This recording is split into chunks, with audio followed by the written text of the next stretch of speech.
Eu nasci em Guajará-Mirim. Guajará-Mirim fica em Rondônia. Lá não tinha ginásio, só tinha o primário. Então, eu fui estudar no Rio de Janeiro.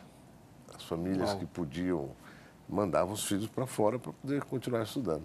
Eu fui para o Rio e depois fui para Minas, interior de Minas e finalmente Belo Mas o Horizonte. Rio foi estrategicamente pela logística ou porque foi Não, era porque uma tinha melhor opção? uma irmã do meu pai, tinha um Tá. bom colégio, meu pai queria que eu ficasse lá, o colégio anglo-americano e tal, enfim.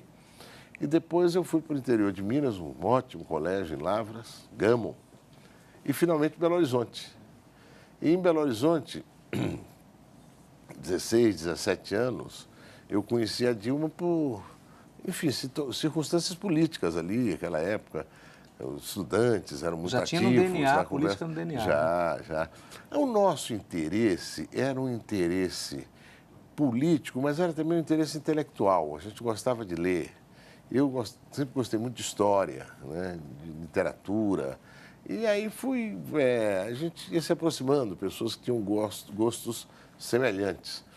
E acabamos nos conhecendo e tendo militância, um ativismo ali na atividade estudantil, né? E estudamos juntos para o vestibular.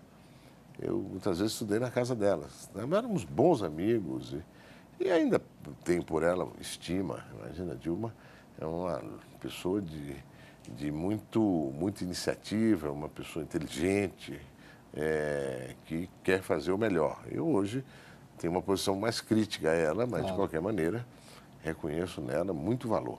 O fato é que estudamos juntos e entramos juntos na Faculdade de Ciências Econômicas da Universidade Federal de Minas Gerais, em 67. Mas em 68 a gente foi com o ato 5, final do ano, a gente nem voltou na escola, porque se voltasse eles iam nos pegar, iam nos fala prender. um pouquinho disso, então. Você foi exilado, né? É. Você foi para o Chile. Mas depois... antes de ir para o Chile, eu vivi no Brasil. Voltei para o Rio de Janeiro e vivi de 69 ao começo de 73 no Rio. Meio clandestino, né? Tá, você ficou uns 4 anos meio que... Ali a situação não era tranquila. Foi um período muito difícil, né?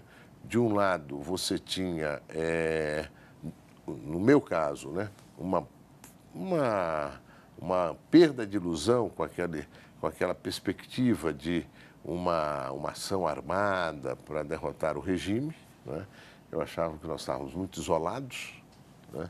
Não só isso, que não tínhamos bandeira suficiente, não tínhamos ambiente adequado, correlação de forças e tal, para iniciar um movimento que nos levasse a um movimento armado, né? Para derrotar o governo militar. Eu discordei disso logo no início e por isso até nos afastamos. A própria Dilma nos afastamos e outros, né? Então vivi ali no Rio tendo uma vida semi-clandestina e tendo algumas atividades, né? Mas só para, sem te cortar, mas você acha que esse fato na sua vida causou um trauma ou então até o impulsionou para a vida política, para a busca dos direitos e garantias fundamentais? Esse compromisso com democracia, com direitos humanos, liberdade de manifestação, não é isso? Tolerância. Esse compromisso é um compromisso da vida, né? Então, eu já lá atrás... Isso não é virtude, né? Não, isso é iniciei uma condição humana, né? Exatamente, que a gente gostaria que fosse compartilhada por todos. Claro. E que eu acho que hoje no Brasil é compartilhada por um número crescente de pessoas, né? As pessoas querem liberdade de se manifestar, de criar, de pensar, de se organizar e de construir suas vidas, né? Então, nós tivemos esse período difícil aí, e aí eu tive que sair, porque realmente a repressão estava muito forte, né? Já em 73, e estávamos completamente isolados, não tínhamos o que fazer, a não ser ou se esconder em algum lugar ou imigrar, como caso eu imigrei como exilado, fui para o Chile um tempo, e depois passei quase 5 anos na França. Quanto tempo no Chile? No Chile eu cheguei em março de 73 e saí em novembro. Outubro, novembro, depois do golpe. Tá. Foi um período curto. e tive uma passagem pelo Panamá e finalmente fui para a França. Mas uma coisa que é curiosa e que eu faço muita questão de observar é que, primeiro, o acolhimento dos franceses. A França era uma terra, e eu acho que ainda é, de acolhimento, né?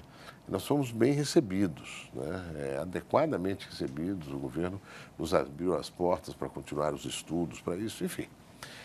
E logo que eu cheguei, faziam 10 anos. Isso foi comemorado 10 anos, comemorado não, foi feita uma reunião política para falar dos 10 anos de ditadura no Brasil. 31 de março, 1º de abril de 74. E eu vi que o ato estava meio esvaziado, viu, Castilho? Não tinha tanta gente quanto eu imaginava. A adesão dos franceses, a solidariedade deles com relação ao Brasil estava diminuída.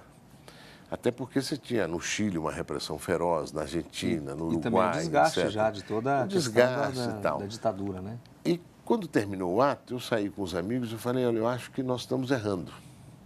O que pode sensibilizar a opinião pública francesa com relação ao que acontece ao Brasil é a resistência no sentido da democracia.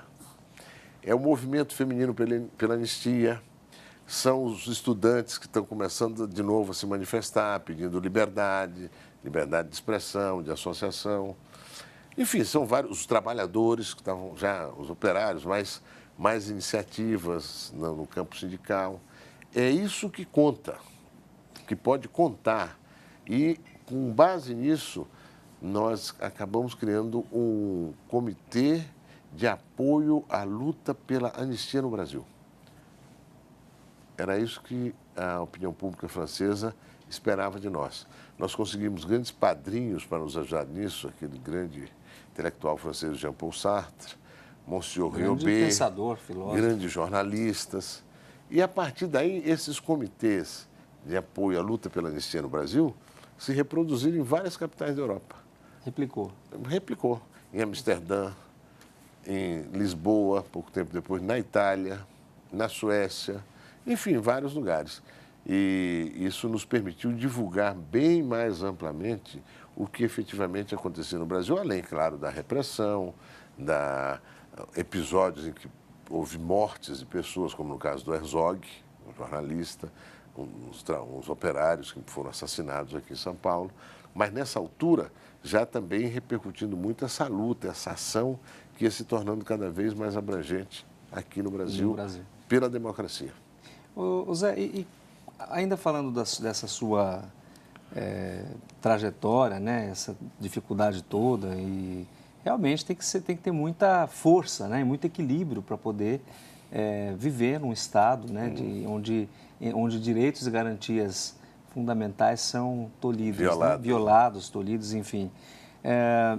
Mas eu quero falar da sua carreira política também. E antes, você foi um dos fundadores do PT. Na volta do exílio.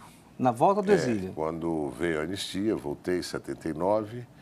Em 80, acho que foi a fundação do PT, eu sou um dos 120 e poucos que assinaram a ata de fundação. Muito bem. Mas eu saí um ano depois, um ano e pouco depois, porque eu achava que havia coisas próprias de um partido que está nascendo, né, que não tem ainda muito, não construiu ainda um corpo de ideias, né, mais convergente, né? E então havia muito debate superficial, muito debate adjacente, se disputava coisas que, a meu ver, eram irrelevantes. O fundamental era concentrar mesmo na luta pela retomada da democracia, pela volta da democracia, né?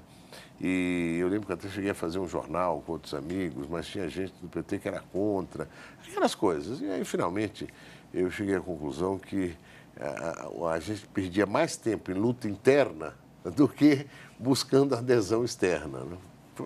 A minha reflexão foi por aí e acabei indo para o MDB a convite do Mário Covas.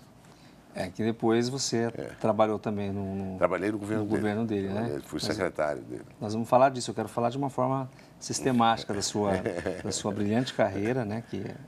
E depois nós vamos falar da sua secretaria atual. E aí, logo depois, nós tivemos, aí sim, que foi um grande movimento, né? Foi o resultado de todas essas acumulações, de todas essas lutas, da ampliação desse desejo de democracia, de volta às liberdades, que foi o movimento pelas diretas já no Brasil. Aí sim, esse que se iniciou em 83, né, e que tomou conta do Brasil inteiro.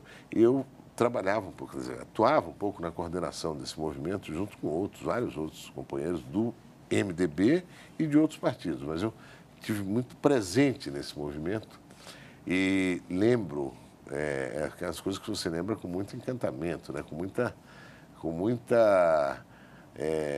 Enfim, reconhecimento do momento, daquele momento. O último grande ato pelas diretas já foi pouco antes da votação da proposta na Câmara dos Deputados, e foi o ato no Anhangabaú. E tem uma pessoa que me falou uma frase uma vez que definiu bem aquele ato. Ele disse o seguinte: quem não foi, Zé, ficou com vergonha de não ter ido. Porque todo mundo quis ir. É a voz do povo, né, Zé? Tinha milhões de pessoas na rua, não adianta, era 1 milhão, eram 2, não importa. O importa que era do Anhangabaú até a Tietê. E nas ruas laterais também. As árvores pareciam que estava nascendo gente nas árvores. Portanto, era uma coisa impressionante. A sociedade quis ir à rua e dizer: olha, nós queremos democracia. Precisamos. E eu quero te perguntar. E sem nenhuma perturbação, hein? Pois sem é. nenhuma briga, sem nenhum conflito. Uma coisa impressionante.